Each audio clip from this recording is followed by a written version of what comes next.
झाली त्यामध्ये शिवराज द्राक्षे आणि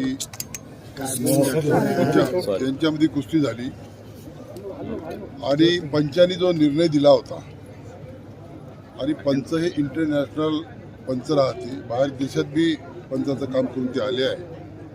पंचाचा निर्णय बरोबर होता, पण जे खेळाडू वृत्तीनं खेळायला पाहिजे ते यावेळी दिसलं नाही.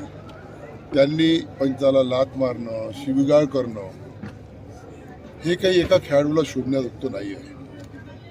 आणि म्हणून आम्ही या ठिकाणी निर्णय घेतला की शिवराजला 3 वर्षासाठी आम्ही या स्पर्धेतून सस्पेंड केलं, त्याला कुठेही खेळता येणार नाही. त्याचप्रमाणे फायनलमध्ये महेंद्र गायकवाड आणि मोहोळ यांच्यामध्ये जी कुस्ती झाली होती, त्यांनी कुस्ती खेळत असताना हाफ टाईममध्ये पंचासोबत वाद केला, शिवीगाळ केली, आमच्या कार्याध्यक्षाला सुद्धा अरेरावीची भाषा वापरली. हे न शोभणार आहे का खेळाडूला? त्याच्यामुळे त्यांना सुद्धा आम्ही 3 वर्षाचं सस्पेंड केलं. त्याला 3 वर्ष स्पर्धेमध्ये दोघांनाही खेळता येणार नाही.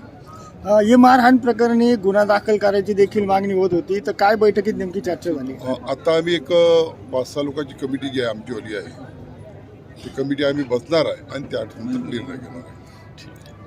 सर, त्यांनी म्हटलं की पाठ जी आहे ती टेकलेली नव्हती, पंचांनी निर्णय द्यायला घाई केलेली आहे.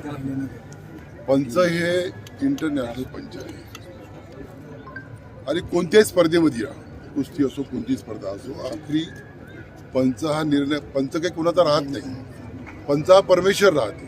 त्याप्रमाणे त्यांनी न्याय दिला जे होतं. आणि एकच पंच नाही, बाकी बी साईड पंच राहते, त्यांचा निर्णय सर्वांचा एकच झाला. मात्र पाठ टेकवल्यानंतर पाठीखाली हात घालणं महत्वाचं होतं, तसं न करता फक्त थोडासा हात घालून वरती केला. चंद्रहार पाटलांनी देखील याच्यावर आक्षेप नोंदवण्याचा. हे खोटी गोष्ट आहे. पंचांनी निर्णय दिला, जो पंचाचा निर्णय बरोबर आहे. साईड पंच होते, सर्वच होते, त्यांनी मॅट चेअरमन होते, ते सर्व होते, त्यांचा निर्णय अंतिम निर्णय. ठीक आहे, धन्यवाद.